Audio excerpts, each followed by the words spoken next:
At the epicenter of this somber tableau stands a resolute young woman, Joan of Arc.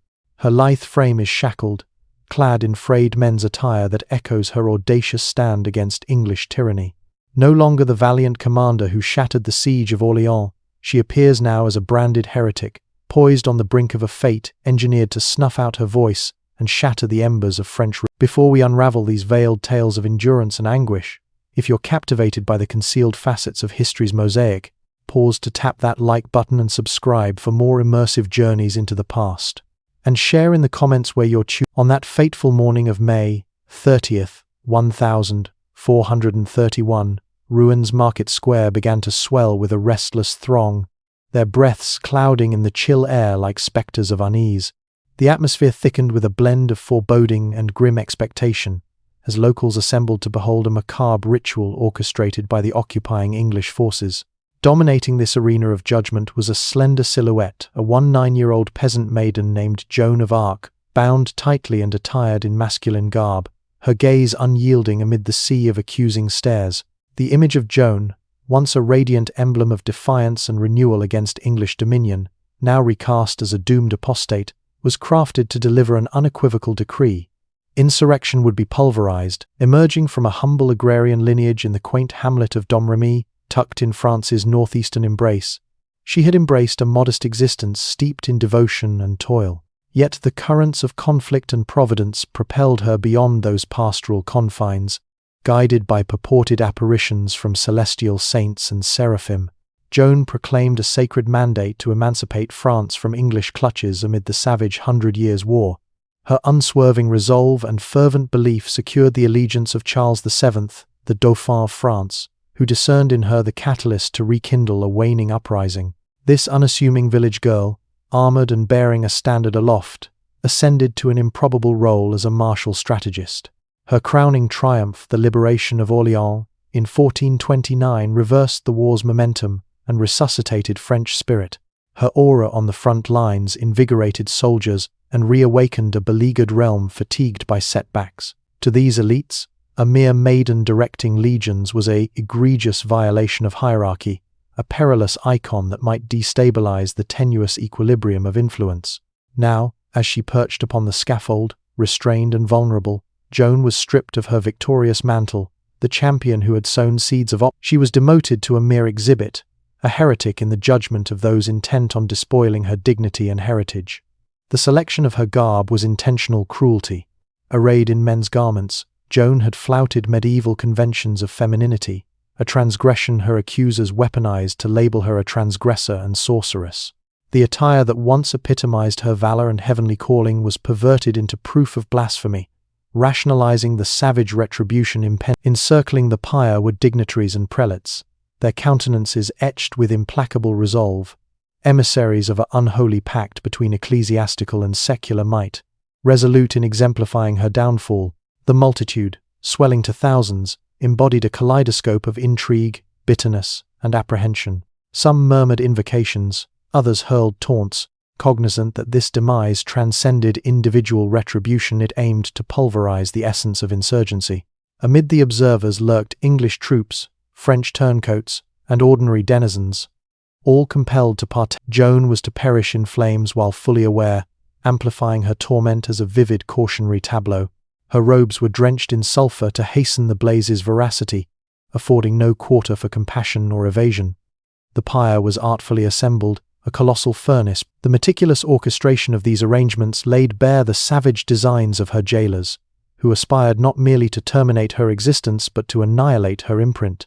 Joan's sojourn in Rouen stemmed from protracted incarceration and diplomatic machinations.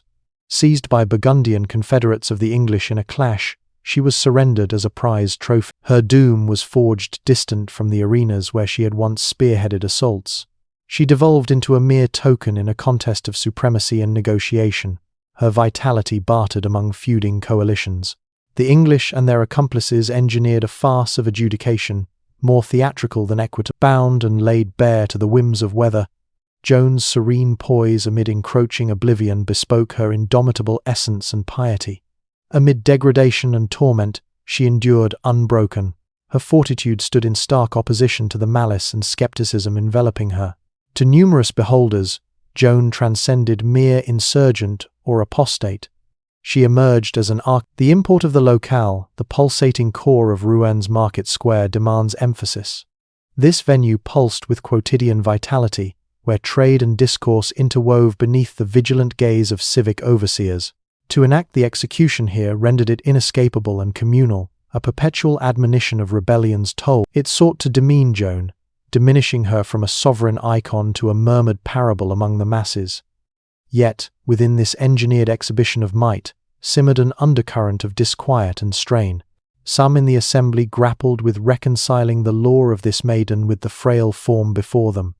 Murmurs proliferated regarding the travesty of her. The execution aspired to douse a blaze, but for multitudes, it merely amplified the enigma and poignancy encircling Joan's destiny. As the ritual's climax neared, the square's hush deepened, weighted with inevitability. The magistrates poised to enforce the edict, while Joan, fettered at the nexus, confronted the inexorable. Instead, it would kindle an enduring ethos, metamorphosing a vilified heretic into an icon of valor, piety, and defiance that would kindle inspiration across epochs. Joan of Arc's meteoric ascent from rustic maiden to martial luminary bordered on the miraculous. Joan professed auditory summons from saints, enjoining her to oust the English invaders and bolster Charles VII's throne bid. These ethereal directives, she maintained, sprang not from hallucination but from hallowed imperative. Despite nascent doubt, Joan's fervor and immutable creed garnered endorsement from regional potentates and, ultimately, the Dauphin, Charles VII, frantic to invert France's plight in the interminable Hundred Years' War, beheld in Joan a harbinger of optimism and celestial endorsement. Her advent at Orleans' encirclement in 1429 heralded a watershed.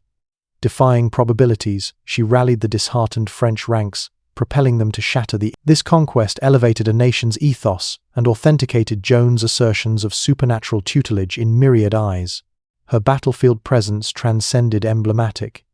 It manifested as a palpable impetus revitalizing French opposition. Yet Joan's vertiginous climb also fomented profound disquiet among entrenched cabals. The English perceived her as, but perchance equally menacing were select French aristocrats and ecclesiastics who branded her a turbulent intruder.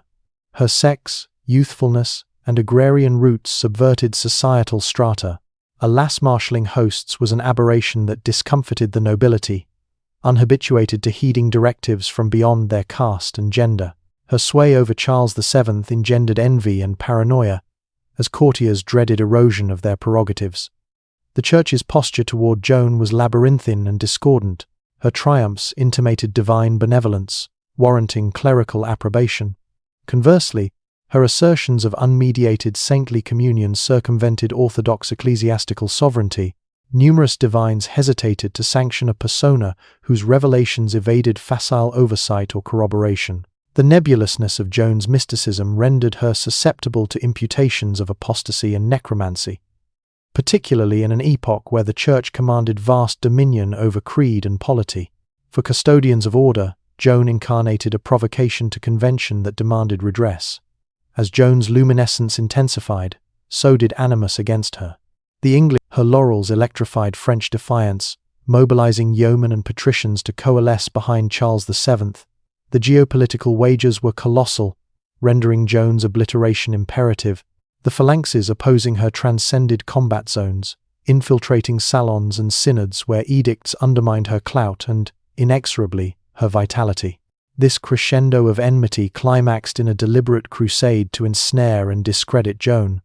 While her martial feats bestowed renown, they also rendered her a conspicuous quarry.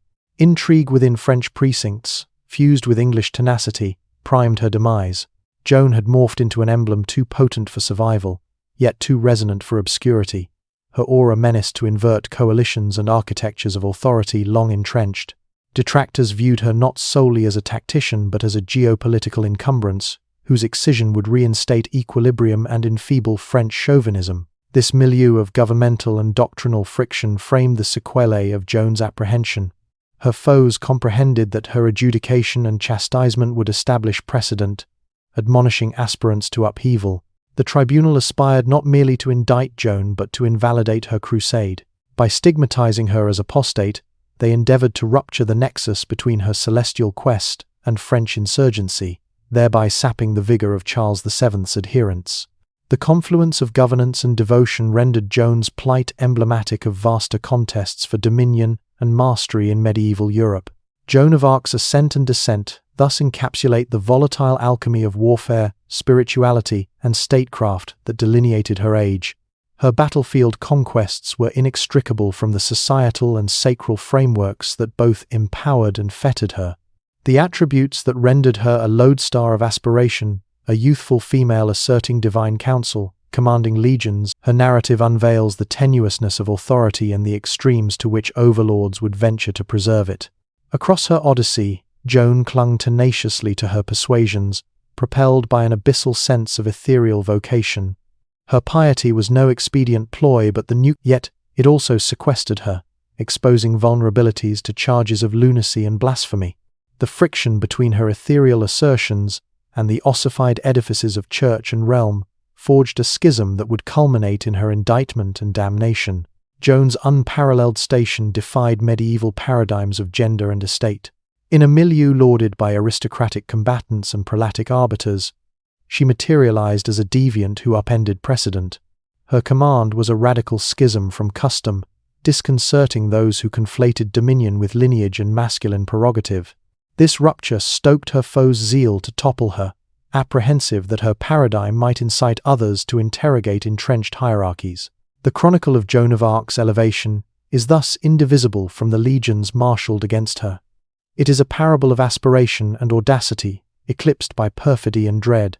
Her triumphs were not mere strategic feats, but gestures of rebellion against a cosmos intent on constraining her.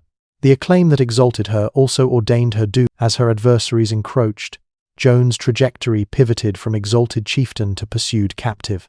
The governmental and sacral potentates that had once vacillated in her embrace now converged in their determination to demolish her.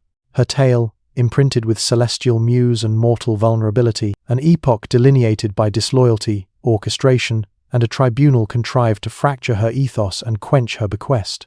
In the dim pre-dawn of May 23, 1430, Joan of Arc's destiny veered into abyss, inaugurating the terminal acts of her poignant saga. The Burgundians, erstwhile French confederates now aligned with the English, apprehended Joan and consigned her to her nemesis. This treachery was neither fortuitous nor impulsive. It was a premeditated geopolitical gambit, demoting Joan from lauded tactician to negotiable asset in a merciless arena of intrigue. Joan's seizure arose from intricate pacts and mutable fealties that typified 15th-century France's splintered terrain. The Burgundians, perennial adversaries of the Armagnac cadre backing Charles VII, perceived Joan's burgeoning dominion as imperiling their aspirations.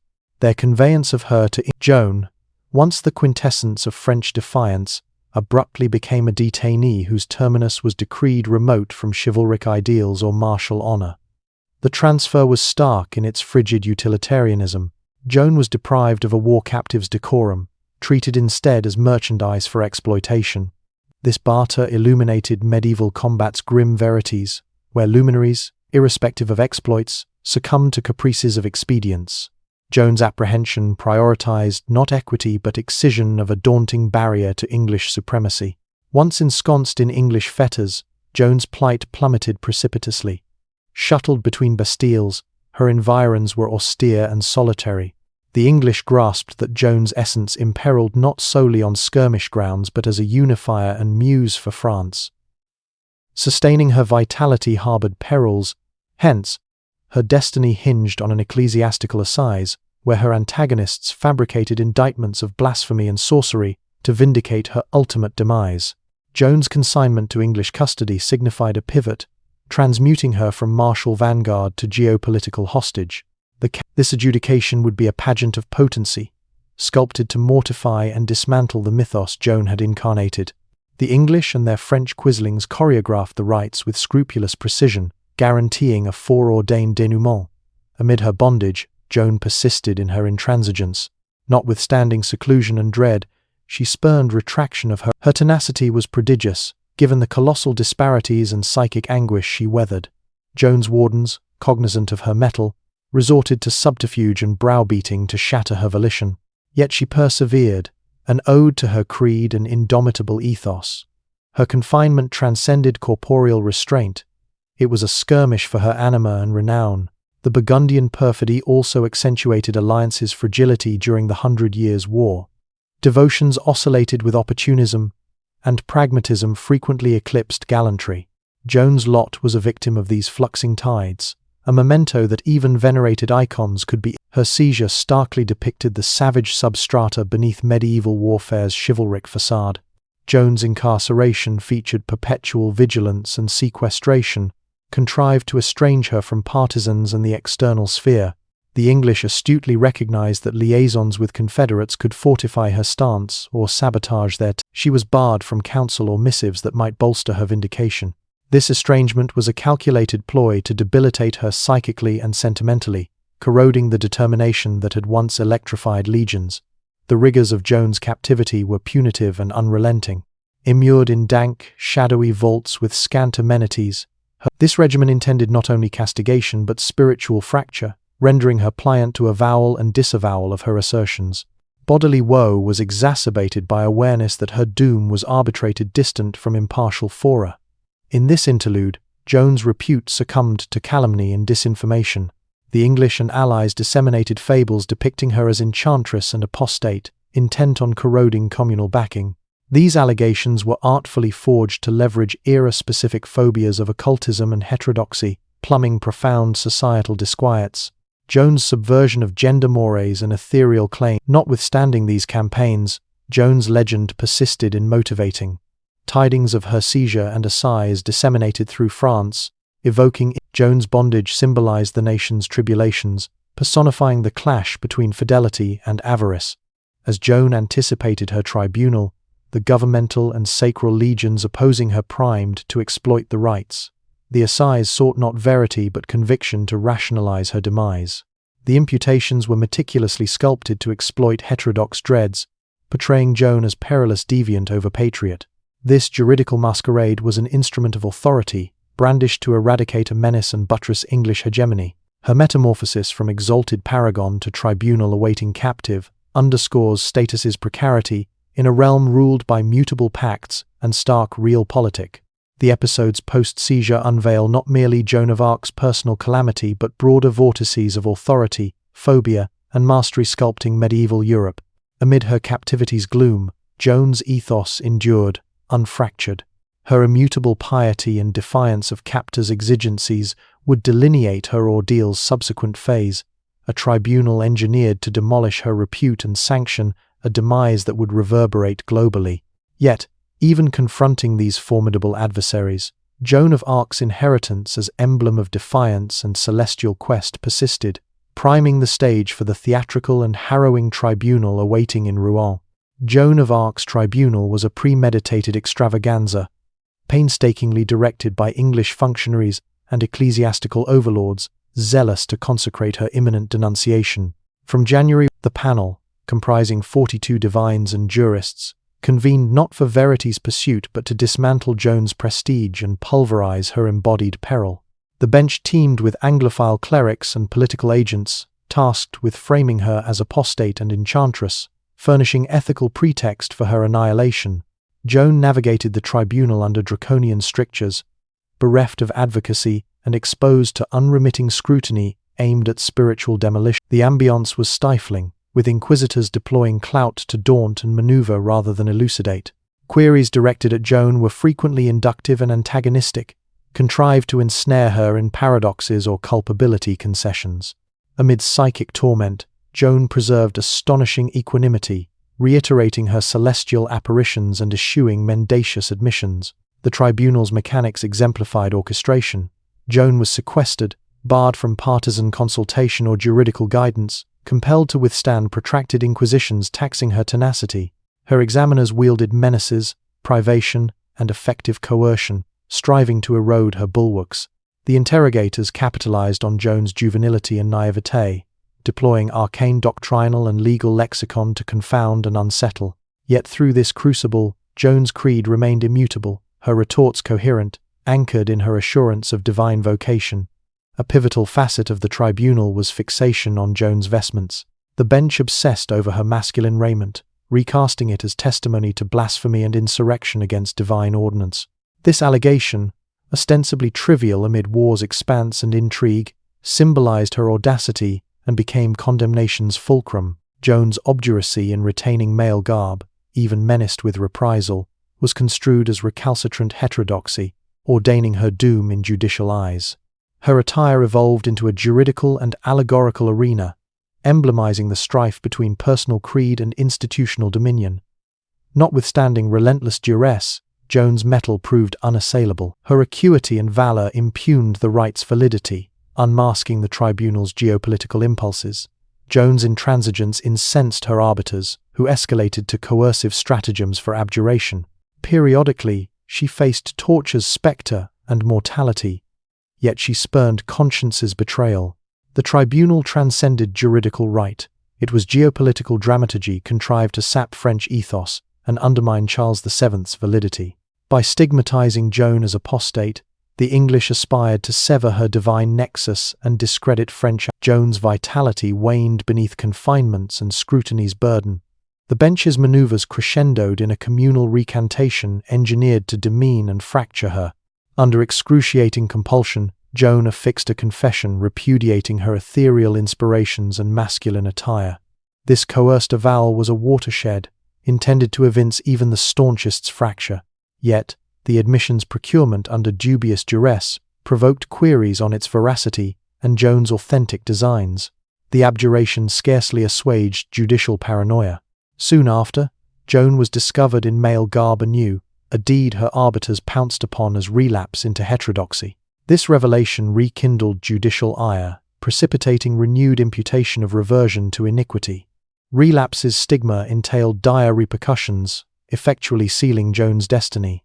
The bench proclaimed her relapsed apostate, a designation warranting ecclesiastical law's harshest sanctions.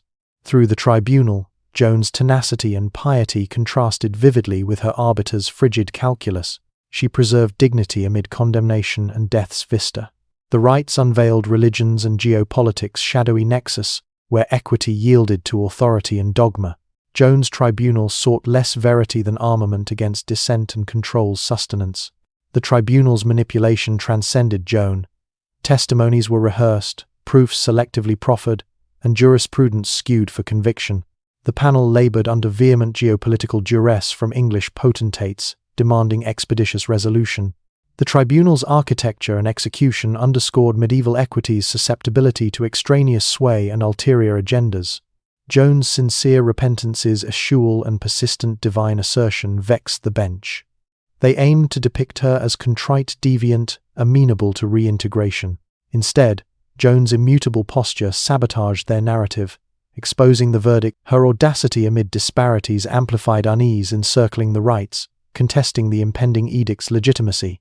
As the tribunal neared terminus, ambiance grew venomous. Joan, estranged and enfeebled, faced exigence for total submission. The arbiters, resolute in conviction, primed to decree a penalty serving chastisement and deterrence. The tribunal, originating as juridical, now vehicled geopolitical vengeance and communal pageant. Joan's courtroom crucible attested her exceptional fortitude. While captors wielded authority via orchestration and compulsion, she upheld unwavering devotion to convictions. The tribunal illuminated consciences and authority's profound clash, spotlighting perils for order's challenges. Ultimately, Joan of Arc's tribunal stains history darkly, a rite imprinted by inequity, savagery, and justice's perversion for geopolitical ends. It disclosed overlords' extremes to muzzle dissent and sustain dominion. Joan's chronicle in these moons transcended condemned apostate. It embodied a valiant soul confronting a regime bent on her obliteration. On May 30th, 1431's morn, Joan of Arc's anguish culminated grimly in Rouen vibrant market square's core.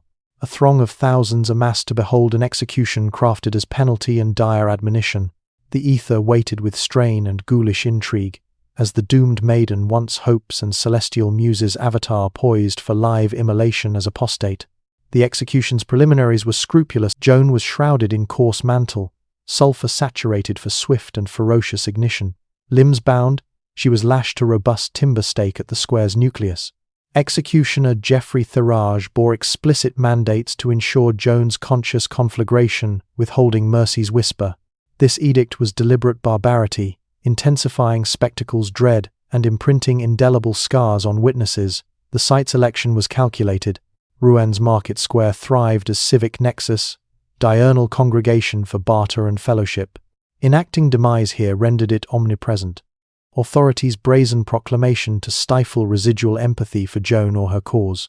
The assemblage mirrored emotive spectra. Some attended obligatorily, others intrigue, driven, many blending phobia and abhorrence.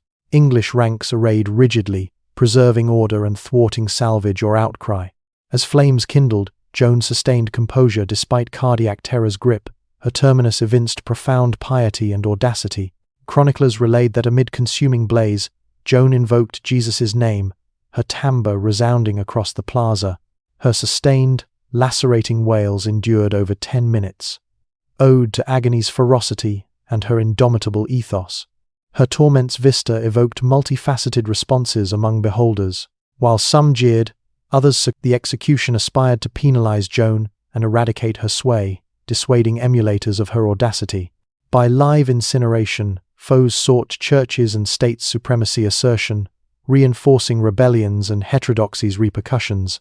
Yet brutality's extremity subverted this for many, sowing martyrdom's germs over terror. The pageant contrived to quench a blaze, instead enkindled defiant symbolism. Joan's demise was betrayals and geopolitical orchestration's terminal gesture. From seizure to tribunal, the execution eschewed impulsivity. It was meticulously schemed, mirroring medieval equity's harsh verities where authority and pageant entwined.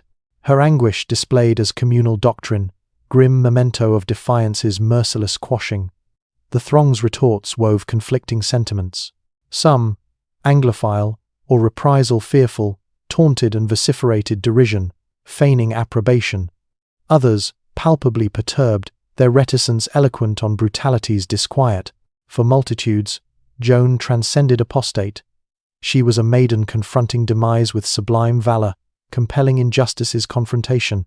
Among spectators lurked prelates and magistrates whose functions underscored religion's and geopolitics' intricate dance. Ecclesiastical complicity lent legitimacy's gloss to execution, unveiling authority's murkier facets. Incinerating a claimant to celestial muse spotlighted church's zeal for doctrinal hegemony and challenge suppression. Joan's demise messaged aspirants to unsanctioned supernatural counsel. Execution's corporeal horror scarcely diminished Joan's ethereal aura for many. Her invocations resonated beyond inferno, transmuting her to martyrdom's effigy. This alchemy lagged not instantaneous but burgeoned post-demise. Brutality aimed at sway's erasure, instead canonized her as valor's and piety's tales proliferated among French. Joan evolved into unyielding creeds and anti-oppression's emblem. The execution bore profound geopolitical ramifications. Distant from subduing French defiance, Joan's demise electrified it. Her martyrdom rallied opposition to English yoke, invigorating reclamation quests. A maiden, immolated by invaders and venal overlords, stirred chauvinistic fervor, fortifying Charles VII's and adherents' tenacity. Joan's demise, contrived for silence, amplified her timbre through ages. Medieval Europe's stake-burning spectacle ranked among most dreaded and grotesque penalties, reserved for gravest ecclesiastical and secular transgressions. Joan's categorization herein underscored her peril.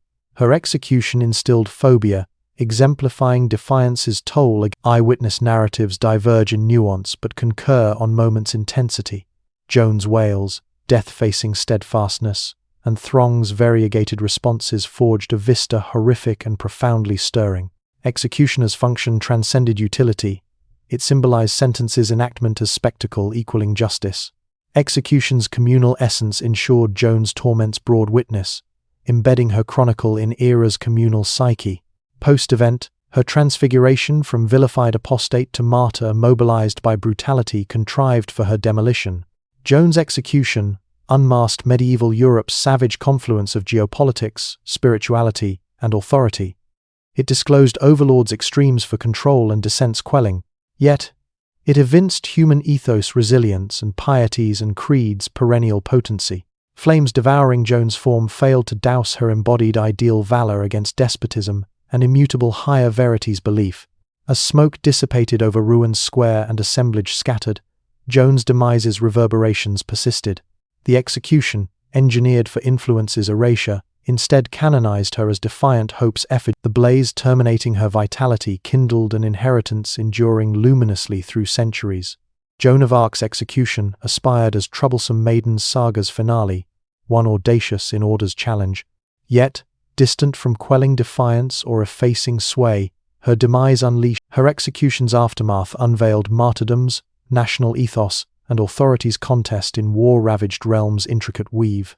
Immediately post Joan's demise, French ethos jolted by spectacle's savagery drew fresh vigor from her valors and immolation's recollection. What foes suppressed became unification's clarion against English yoke. Her martyrdom electrified French, perceiving Joan not as apostate but celestial benevolence's and national tenacity's emblem. Her unjust tribunals and horrific demise's law disseminated. Geopolitical repercussions loomed large. Joan's execution bared France's abyssal rifts between Anglophile regimes' loyalists and anti-foreign hegemony. Her demise catalyzed French defiance's coalescence, furnishing unifying icon for disparate factions' rally. Charles VII, enthroned chiefly via Joan's labors, harnessed martyrdom-inspired surge, bolstering throne claim and reign sanctity. Joan's demise's enduring sequelae transcended proximate martial and geopolitical boons. Her chronicle matured into potent narrative, interlacing piety, chauvinism, and equity. Over epochs, this tale molded French national ethos, depicting Joan as valor's, piety's, and liberty's quest's incarnation. Her initial verdict, steeped in intrigue and orchestration, faced challenge in posthumous retrial spearheaded by kin and adherents. This 1456 inquest unveiled injustices and anomalies tainting original tribunal. The retrial absolved Joan of heterodoxy, rehabilitating her repute as politically orchestrated. This vindication marked justices and ecclesiastical authorities' annals milestone. It exposed tribunals' corruption via extraneous coercion, underscoring religious and juridical institutions' misuse potential. The retrial amplified Joan's martyr-heroine perception, deepening collective remembrance and cultural ethos. Centuries hence, Joan of Arc's inheritance solidified via 1920 Roman Catholic canonization. This sanctity's formal accolade elevated her chronicle from national valor to universal moral audacity's emblem. Ecclesiastical sanction affirmed her existence's and quest's ethereal dimensions. Joan's sainthood consecrated her as piety's and defiant beacon, transcending geopolitical maelstroms. Joan's resonance permeated beyond sacral realms into belles lettres, artistry, and vernacular culture. Her saga retold in myriad guises, dramas, tomes, canvases, celluloid, each layering she incarnated feminine empowerment's icon, testament to creed's potency in patriarchal dominion. Joan's vitality and demise inspired social equities, sovereign independences, and personal valor's crusades across eras and cultures. Charles VII's legions surged, ultimately expelling English from vast French swaths. Joan's inheritance as unity's and defiance's catalyst endured potent in French collective anima, reinforcing celestial benevolences. Joan's chronicle's perennial potency resides in its abyssal capacity to kindle optimism and audacity amid overwhelming tribulation.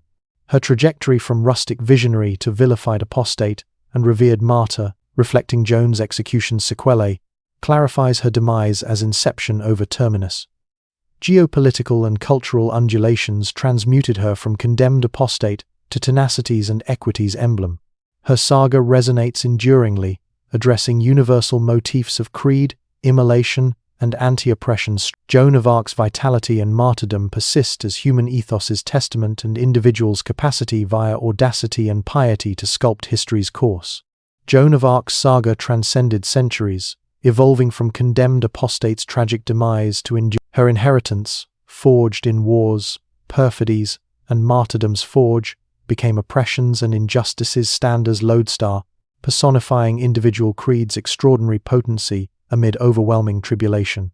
In France, she is venerated not merely historically but as French tenacity's and unity's personification. Her vitality and martyrdom interlace French culture's weave, symbolizing unyielding populace against alien subjugation. From pedagogic volumes, her chronicle traverses lingual and cultural frontiers, kindling myriad crusades and souls perceiving her as steadfastness's and ethical lucidity's paradigm. Feminist surges embrace Joan as trailblazing icon subverting gender mores and asserting agency in masculine realm. Her audacity in legion command and ethereal assertion renders her empowerment's emblem, spurring women to shatter confines and vocalize publicly. Sacral communes enshrine Joan as saint whose piety endured harshest crucibles. Her 1,920 Roman Catholic canonization cemented ethereal import, affirming her as sanctities and divine quests exemplar. Pilgrimages to Joan's Loci Domremy birthplace and Rouen execution site attract votaries connecting with her perennial ethos. Her May 30th feast commemorates reverently, lauding her existence as unwavering piety's testament. Joan's chronicle also fuels justice's and human dignity's discourses. Her tribunal, contemporary jurists and crusaders invoke Joan's crucible as cautionary parable on authorities' abuse and individual dignity's safeguard against geopolitical and institutional excesses. Her ordeal underscores authorities' and equity's enduring equilibrium strife in intricate societies. Artisans, scribes, each era unearths fresh import and pertinence in her saga. From Shakespeare's depictions to George Bernard Shaw's dramas, nascent mute films to modern cinema, Joan's effigy canvases heroisms, immolations. Joan's inheritance informs geopolitical rhetoric, especially national emancipations and defiant crusades contexts. Leaders and crusaders invoke her paradigm for populist mobilization against colonialism, despotism, and inequity. A maiden's firm stance against colossal forces resonates with entrenched authority challengers, rendering Joan timeless defiant hope's emblem. In pedagogic arenas, Joan of Arc's saga imparts not solely her obscurity to prominence. Odyssey illustrates individuals' profound transformation potential, fostering creeds and deeds' metamorphic potency belief. Moreover, Joan's inherits her patriarchal society's female tactician role disrupts conventional narratives, inviting women's historicity contributions reappraisal. Her paradigm expands historical scrutinies and cultural acknowledgments ambit. At Joan of Arc's perennial allure's core resides her darkest epoch's hope embodiment. Her chronicle resonates affirming piety's sacral, doctrinal, or personal empowers transcendence and injustice confrontation. Joan's vitality, Joan's symbolic immortality mirrors universal human justice and liberty yearning. Her narrative personifies dignity's and freedom's quest, transcending historical and cultural confines. Viewed via spirituality's, chauvinism's, feminism's, or human dignity's prism, Joan of Arc endures as individual creed's perennial potency monument to contest and metamorphose the cosmos. Herein, Joan's saga eludes her paradigm spurs perpetual reflection on audacity's essence, conviction stands import, and single soul's historicity impact. Joan of Arc abides luminous lodestar, hopes, tenacities, and steadfast pieties, and unyielding creed's extraordinary fortitude's emblem.